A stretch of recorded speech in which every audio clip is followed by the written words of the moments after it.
So was it just me, or did anybody else grow up surrounded by either parents or relatives that if you were being extremely bad, if you was labeled one of those bad kids, they would threaten to send you to boot camp?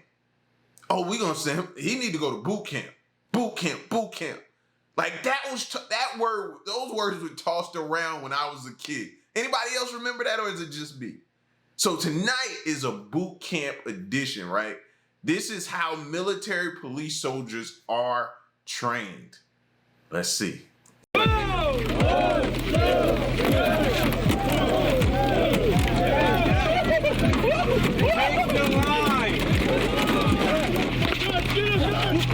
gotta back up. Guy, you trying to fight. I'm telling you, you'll get popped. These future military police soldiers are participating in a riot control drill, a vital skill many hope they'll never have to use. We don't have riots all the time. It doesn't happen often. However, when it does call for them to experience a riot or have to deal with it, they're able to answer to it and do the things that they need to do. I like that one. I'd rather them stressed out here than be stressed out at the correctional facility. And it's the small things that can turn into the big things. He get hit, this shield can cut your hand, or break your hand, or pinch your hand, and you're out of the fight. You're focused now on that hand, and then you'll get vulnerable. The shield's gonna go down, and then they're gonna shake your ass in the neck. You got me? They're in the middle of their 10-week training program to become military police soldiers, or MPs.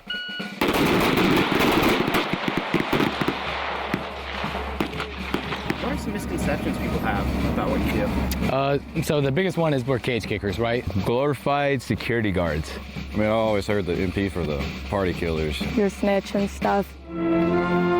Well, everybody knows the job of the MP, the military policeman, to make life miserable for the rest of the Army. Misconceptions aside, MPs operate in 3 different areas: policing, detention, and security and mobility. We're protectors. We protect the people on post. They enforce the law on Army posts and in military prisons around the globe. We deal with the worst of the worst criminals that were in uniformed services. In 2022, the Army reported an average of 661 daily prisoners in its facilities, former soldiers who have committed crimes under military jurisdiction. Business Insider spent 4 days at Fort Leonard Wood in Missouri's Ozark region, where about 1,300 future military police soldiers are training to protect Army posts in the U.S. and around the world.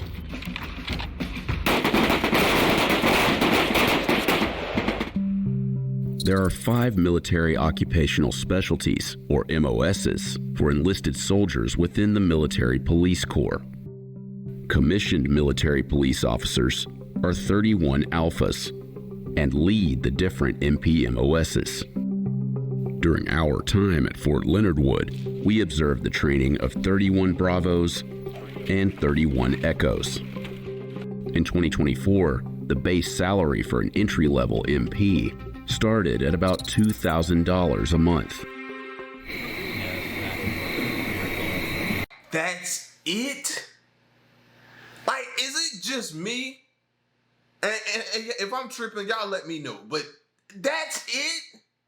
$2,000 a month in this economy, bro? I don't care if you're military or not. That's still nothing. Holy, I don't even care if the military is giving you housing and all kinds of stuff like that. You been in a grocery store lately?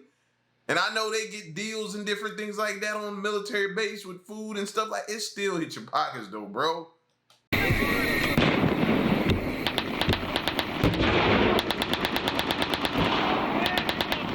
Before becoming soldiers and starting their MP Advanced Individual Training, trainees participate in a night infiltration event known as Nick at Night. We are coming in, we're sneaking up on the enemy because of course we're crawling, right? Kind of like the D-Day kind of thing, storming the beach. trainees can only crawl through the course and toward the finish line under the cover of complete darkness. Occasionally, parachute flares fly into the sky and illuminate the course. During this time, trainees freeze and remain still until darkness returns.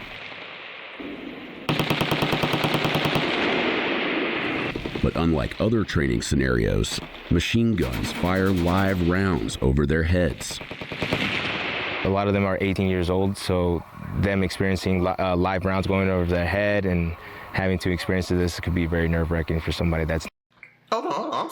I'm sorry. Did he say live rounds? Like, live rounds? Like, what? What's the purpose? I get it, to give you the realness of it, but we got to do this in a training session? Live. Live rounds. Never experienced it before. And then it's going to be our job to make sure that they push through that fear, make sure they conquer that hill and be able to keep pushing forward, and that fear shouldn't stop them from reaching their goal. After completing basic combat training and becoming soldiers in the U.S. Army, students begin their job-specific education, including 5 weeks of law enforcement instruction and scenario-based training, like riot control, which is done inside a mock prison in Fort Leonard Wood. So get your three. Students are preparing to learn a technique they can deploy during a prison riot. Next, we're gonna have a snatch and grab team. So you guys are gonna stack up on each other like a 5-member team. Basically, it's a formation of a line conducting riot shields, and then there will be people behind them supporting that line, and then they have a snatch and grab team, which is a 5-member team. You guys will come up to that line. Come up. You will tap the shield wall. The shield wall will open up. The snatch and grab team will go out. No more than 3 people. As soon as that third person crosses that line, they grab that inmate, they pull him through the line, and then the shield wall closes. Within that snatch and grab team, their roles and duties are basically they are there to go and secure inmates from that line that are trying to obstruct our line wall or objects.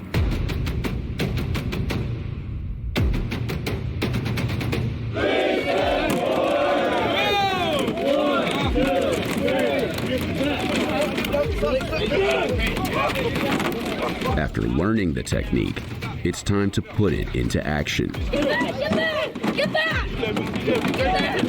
The riot shield. This is crazy because you got to really trust the people you on this line with. You know what I mean? Somebody screw up, this could be all of us. By one screw up. Like this one weak link can break the chain type of thing right here, bro. Serves as their main point of protection. If held incorrectly, they risk harm to themselves and the entire line. They have one arm through the shield. We have holders inside, and they have their hands pretty much flat, trying to brace the shield.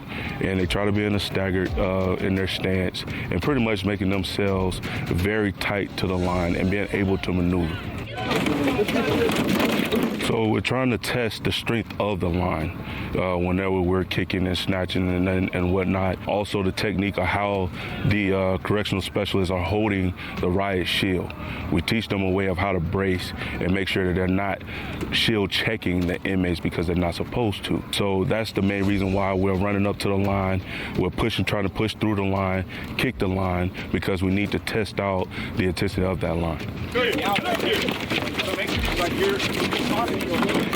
The first few attempts at the snatch and grab are unsuccessful.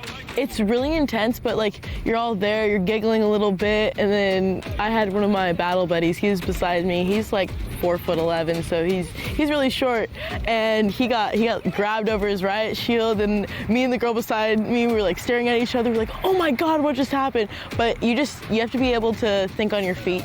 Students are not only attempting to remove inmates from the riot, but also trying to clear large items that may be used against them. So the riot control training is more or less a training that we use for the worst case scenarios, right? We haven't had a riot within our facility since 2010, but we would rather train up on these scenarios so we are ready for when that scenario may or may not happen.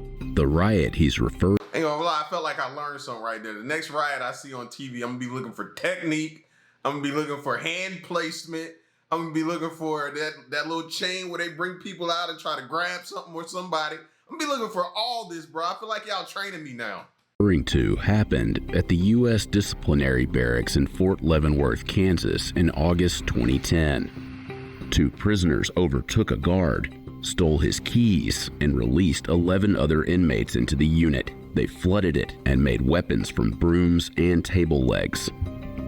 The riot ended when a special reaction team entered and subdued the rioters. There are 6 U.S. Army correctional facilities around the globe.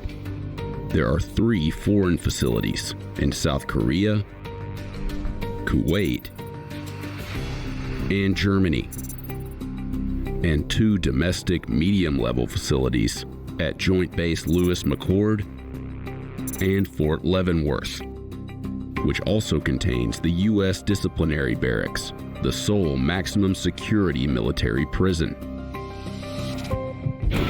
Tell me how it went. The grab team did pretty good getting the objects out of the way, especially in one instance where one of the instructors stole one of the shields and we took it back from them. So you would rather train and know the knowledge and have that knowledge in your back pocket for when those scenarios do happen, right? You would want to know that your people are ready to fight that battle whenever it does come up. It's really empowering to be able to stand beside people that I've grown to know as my brothers and sisters, and know that I can hold my own and not get knocked over by someone that I'm absolutely, utterly terrified of. You're going to segregate your detainee, okay? And there's 3 basic categories that the Army segregates. Raise your hand, please, if you have an idea of how you can segregate a group of people. Gender. So gender, he's correct, right? Religion. So when it comes to religion, she is correct, but it's called affiliation, okay? What's the third way? Rank. Okay, so very close, okay, but you're going to separate your enlisted from your officers, all right? MP students learn how to properly handle detainees in a class called Detainee Operations. We've provided a restraint system to you. It's called the Blue Box and Belly Chain Restraint System. So we're gonna apply this Blue Box and Belly Chain Restraint System within the confines of the Geneva Conventions of 1949, okay? So pretty much when we apply this system, we have to do it properly without harming, okay, our detainees. So that means we have to be engaging our double locks on our handcuffs and our leg restraints so that these do not continue to tighten up on our detainees' wrists and ankles, all right? The Geneva Conventions are a key piece of the curriculum. There are some basics within that treaty, providing the 3 meals a day, ensuring you provide the medical treatment to the detainees, ensuring you're not doing anything that would fall under torture or abuse. An important reminder after the crimes committed at Abu Ghraib prison during the war in Iraq. Who was responsible for the abuse within Abu Ghraib prison? American soldiers acting on their own accord, described by some within the Pentagon as recycled hillbillies, or did it go to the very top of the military and civilian leadership? During the Iraq War, 11 U.S. soldiers were charged with crimes committed against detainees at Abu Ghraib. 7 of those soldiers were military police who were convicted of crimes like dereliction of duty, maltreating detainees, and assault. The lessons that we learned out of Abu Ghraib reminded us that we cannot turn a blind eye, that the spoils of war are not real when you start talking about humanity, whether they're enemy combatants or whether they are our own citizens. We use scenario-based training to present really hard problems to our military police soldiers in training so they can have practice making those good decisions, and they can apply, as an example, their learning about the Geneva Conventions to real life if they need to go and execute that on America's behalf. Left, right, bottom cargo pocket. You're gonna put your belly chain. They're learning how to escort a detainee to a different destination, so that could be a medical appointment, maybe another correctional facility, going through court proceedings. Think about this, bro. This is dangerous, fam. This is why I get upset about them not being compensated, bro. You put your life on the line with doing stuff like this. not all detainees, but some of them are thinking about escaping. And they're going to do it by any means necessary. And if you get in the way, they trying to do whatever they need to do to you to carry out their plan.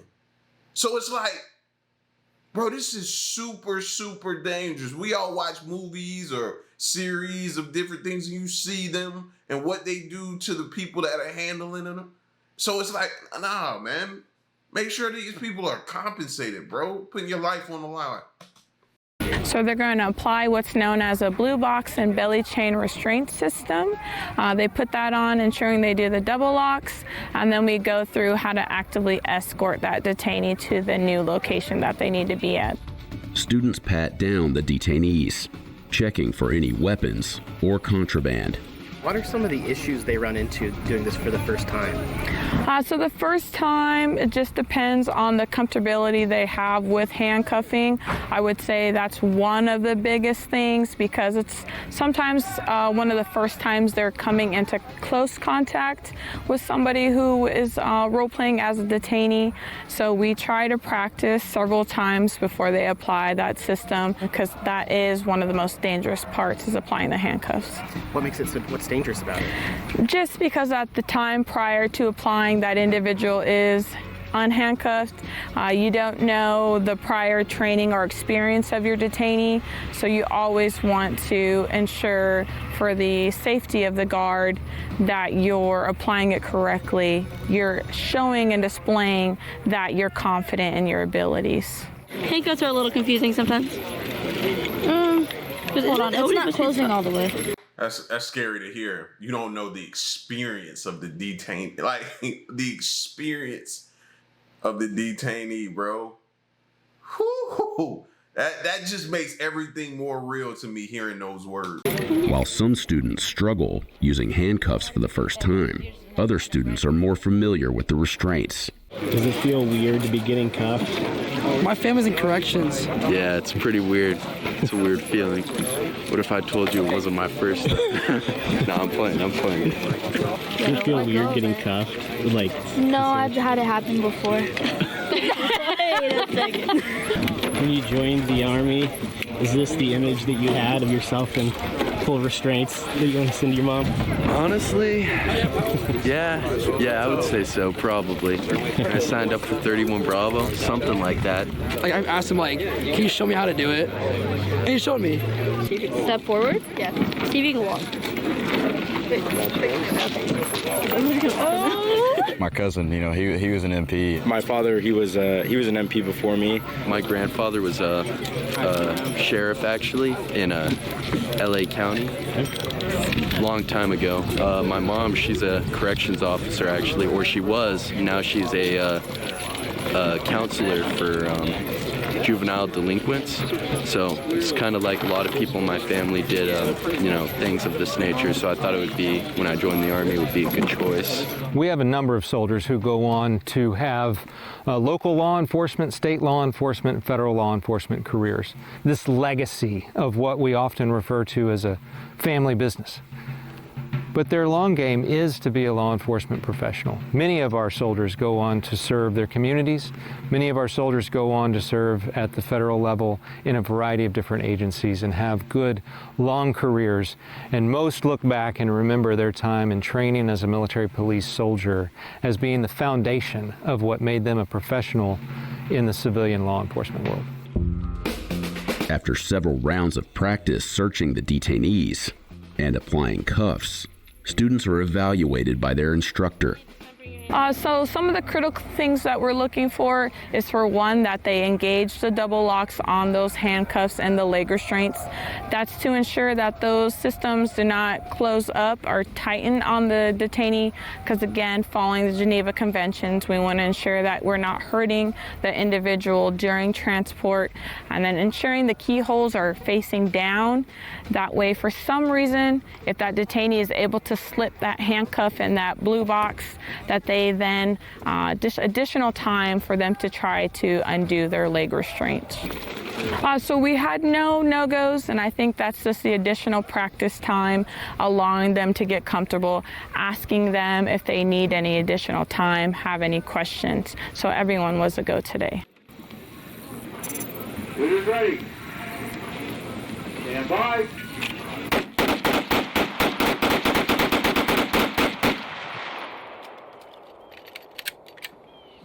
Military police soldiers trained to fire the M17 Sig Sauer 9mm handgun. You cannot be lazy today. Hold that weapon high and tight. So today we're just going over firing familiarization. It's just trying to get repetition for the trainees to get used to the handgun. The majority of them have never shot before or used a handgun or any type of weapon before. Have you guys shot a 9mm before? I'm probably law enforcement. I've shot a 9mm before. Oh yeah? So will this be easy then? Yeah, it's pretty easy. The only thing that's not easy, like for law enforcement, we never shot so far. Normally every interaction we're up close and personal. Firing weapons from farther away isn't the only difference between military police soldiers and civilian law enforcement. We cannot do certain things that civilian cops can do. I say one of the biggest ones is the escalation of force, how you could put your hands on somebody so very quickly. You kind of have to analyze and see the initial threat first before even trying to, attempt to take the escalation level a bit. Why is that? Why can you not do that here as a military officer? Well, UCMJ mostly. The UCMJ, or the Uniform Code of Military Justice, is the set of laws that members of the U.S. military must abide by and enforce. A different legal framework than the laws that civilians follow at the state, local, and federal level. We feel safe to kind of approach just anybody, but the difference is in the civilian world, you have to approach with caution. You can't just approach somebody, you don't know if they have something on on their person, such as any kind of weapon. But on the installation, those kind of weapons are illegal unless it's registered on the installation. That makes sense, but at the same time, it doesn't make sense to me. And again, I'm on the outside looking in. I don't understand that world. Don't claim to understand that world. But just from the outside looking in, that it makes sense, but it doesn't. Because I want to approach everybody cautiously. Like I want to assume the worst about everybody. Like, again, this is my life, so yeah, bro. I'm approaching you cautiously. Students learn the different positions used when firing the weapon. Yeah, so we have 4 positions. So 4, you're gonna break double retention out of your holster, placing the weapon on fire. And then on position 2, you're gonna go to the close and ready, which is like your right hand should be closest to the right side of your rib. In position 3, you're gonna come and collapse your left hand with your right hand, right just forward of your chest. And then position 4, you're gonna push out completely, going into the actual ready stance and ready posture. The soldiers also learn how to shoot from different distances. So we have blocks staged at 5 meters, 2 meters, as well as 7, 10, and then farther out to 25 meters. We understand majority of the time that you're pulling out your M17, you're probably closer than a threat. It's just trying to help them with their accuracy, getting that sight picture, taking their time, and then easy trigger squeeze, because at the 25 meter, it's a lot easier to pull your shots than you would be if you're closest to the target. With many students firing a handgun for the very first time, some struggle with anticipating the recoil. When you fire, what you're doing is you're flexing and you're forcing the weapon to do this, whether you realize it or not.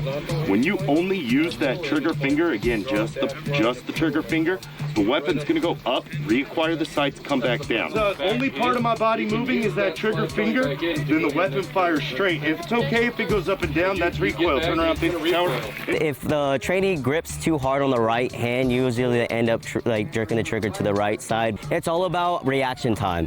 So getting the trainees to go ahead and do repetition over and over and over helps their reaction time when it comes to actual road work. So if an incident did happen and they have to pull their M17 out of the holster and engage at a threat, is if their reaction time is a lot faster than it would be if they didn't have repetition. This is making me want to go hit the gun range. It's been a long time, been a while since I've been to the range. So this is making me like, come on, bro, brush up, make sure you on point, make sure you still can do what you do. You know what I mean? Used to be when I lived out in the country, I could just, call one of my friends and be like, hey man, want to come out there and shoot? He got like probably several acres of land. We just go out there in the country and just shoot, skeet shoot, do all kind of different things like that. But now I'm in the city, so you don't have those opportunities like you do in the country life. So I haven't been in a while. And looking at this is giving me that itch. It's time. It's time for me to go.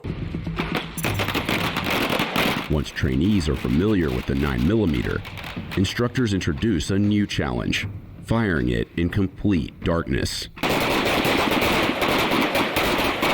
Tonight, the limited visibility familiarization, and they'll conduct it under the limited visibility hours, utilizing flashlights, different techniques that they're taught to hold the flashlights engaged. Flashlight comes on, engagement, conduct their post engagement, flashlight comes off, they holster, and then we continue, we move on from there.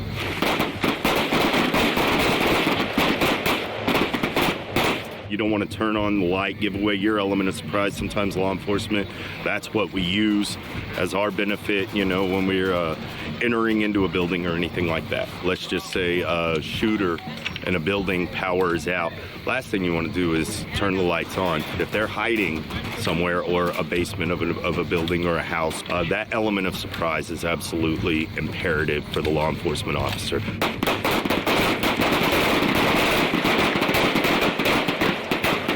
You got to remember, as law enforcement, we only draw our weapons when the threat is presented to us. That means we're already at that disadvantage.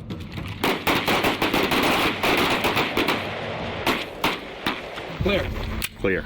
All right, so there's multiple techniques you're going to use. The first technique, we call it the Harris technique, and that is flashlight oriented towards your target, flashlight hand underneath firing hand, backs of the hands together, punch out. From here, you can acquire your sights and engage the target. The second technique we teach is what we call the neck index. The neck index, your elbow kind of stays tucked in as much as you can, flashlight pointed towards your target, one-handed with your firing hand, your dominant firing hand, you punch out towards your target as if you're ready to conduct an engagement, straight up and down, slight cant to help absorb that recoil or conduct recoil management. Conduct your engagement, and again, completed, you scan your target left and right or your sector, return back to position 3, and then you, flashlight comes off, and you holster and ready for another engagement. MPs must be experts at operating different types of tactical vehicles. So say you're all the way this way, and you see you want them to straighten their tires out, go like this. Everyone go like this. Before the drive, they learn the proper hand signals used to direct the M1151A1 Humvee. Getting behind the wheel with the tactical vehicles, it is a little bit different. When it comes to steering and maneuvering the vehicle, you need a ground guide when it comes to that. So we'll have someone outside of the car directing us and when to turn and back up. Now back them up. Back them up. Walk with them so you can see. So we learn how to actually drive the vehicle, and then we go on a convoy and do all that practical exercise and stuff like that, really getting hands-on with all the vehicles. Students load up in the Humvees and practice driving in a convoy. All right, you ready? Yes. We're gonna take that part and go free to drive. How is it different from driving a regular car? For the most part, it's honestly kind of similar. This practice comes into play when we're out in the field in real life, knowing the basics, knowing how to trust yourself, and knowing that everyone else that may be in your squad, you'll be able to trust them when it comes to, like, if anything were to break down, you know how to fix it, stuff like that. Law enforcement has been scrutinized over numerous civilian deaths at the hands of police officers. There is a lot of controversy today surrounding just police officers in general, law enforcement, anything like that. Although there are many differences between military and civilian police, we asked the 14th Military Police Brigade how this has affected their curriculum for future MPs.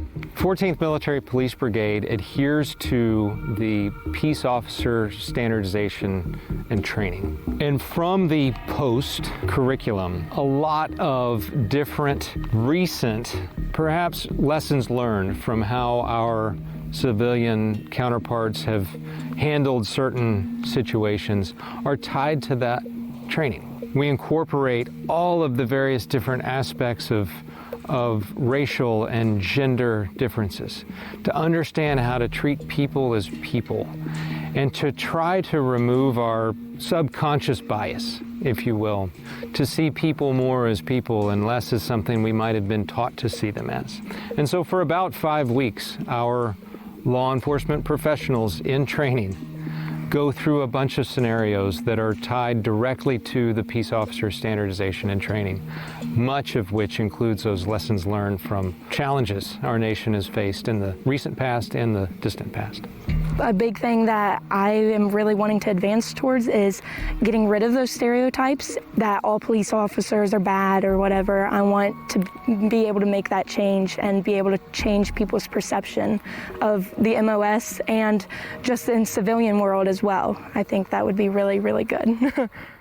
All over the world, the United States. I think the fact that they're acknowledging that the police department has a stain over it from the bad officers, you know what I mean, that we've seen thus far. That's a huge step, because for so long I felt like they weren't acknowledging it. They weren't acknowledging that they had some bad ones sprinkled throughout the departments, man, that was giving them like a black eye. It was putting a stain on the departments. So to see them acknowledge that, I think that's pretty huge. The States Army is on the alert to defend our country. The Military Police Corps has a big part in this defense. Military law enforcement officers have served since the Revolutionary War, but the Military Police Corps that exists today wasn't formally established until 1941. It was the MP who guarded the security of United Nations personnel and documents. Since its founding, the Military Police Corps has protected bases and provided security in every major conflict. The U.S. Army found the MP skill set aligned well with small-scale counterinsurgency missions in Iraq and Afghanistan. But as the military transitions to potential large-scale combat operations in the Indo-Pacific and Eastern Europe, the Army is also training MPs to be warfighters. In February 2024, the Army announced plans to restructure its force, moving 3,000 MPs and cavalry scouts to new roles.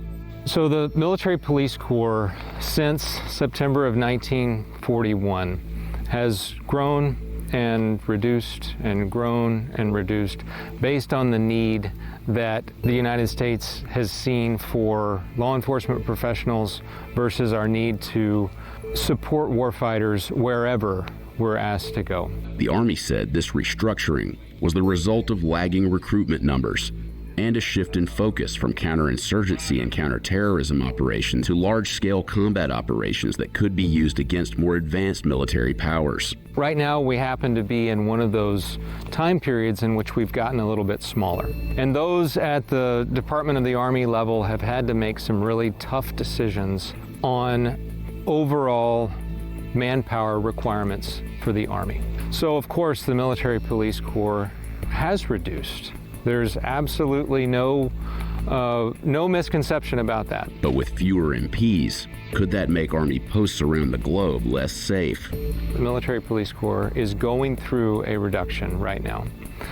What it doesn't equate to is the fact that our installations, our camps, posts, and stations are secure, our families are safe, our communities are just as safe as they were 5, 10, 15 years ago. Copy, Tango, out. A lot of people believe they're just law enforcement, police types, but we are also dedicated warfighters. We are here to fight and win our nation's wars. In addition to the law enforcement and correctional training these future MPs receive, they participate in intense Army training. As part of their training to become warfighters, future MPs participate in a field training exercise. In the first phase, trainees set up 360-degree perimeters. And also, you conduct a thing called SEALs. All right, stop, look, listen, smell. The platoon is split into 3 teams: Alpha, Bravo, and Charlie. They say, Charlie team on your feet. Charlie team on your feet. Get in the phone facing that direction. Once a team is set and observing the perimeter, the next team is called to run out in front of them. Who am I signaling? To ensure they're headed in the right direction, Alpha Team's leader practices using his compass. All right, make sure you keep it level so it's not canted to one side and get stuck, all right? Yes, sir. 12 degrees until you see the next LDA. Yes, sir. It's on you.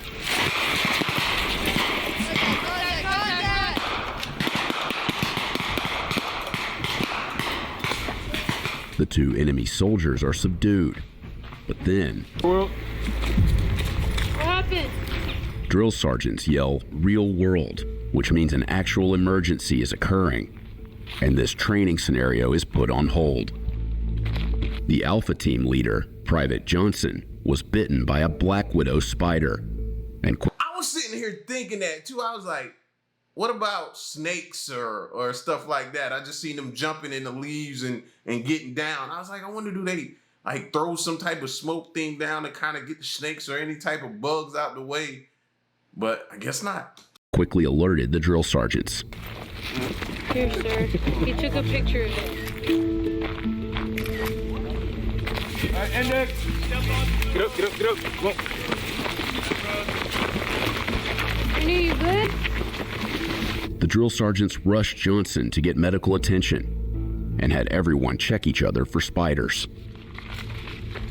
including our producer.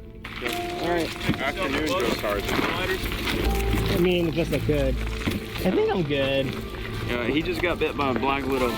The following day, we checked in with Drill Sergeant Diaz, and he told us that the spider bite did not break all the way through Johnson's skin, and that he was able to return to training the next day.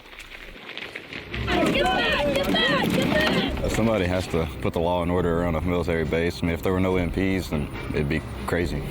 Man, I really want to step out of my comfort zone. This sounds like something I could definitely go and pursue. And so I just kind of took that leap. I think it's just been the biggest thing training with MPs is everything's by the book, down to business, and like most of all, like integrity. It's one of our Army values, but here I think is like, it's the strongest thing they're trying to enforce with us, because if the people who are supposed to be delivering justice aren't doing it, who's doing it?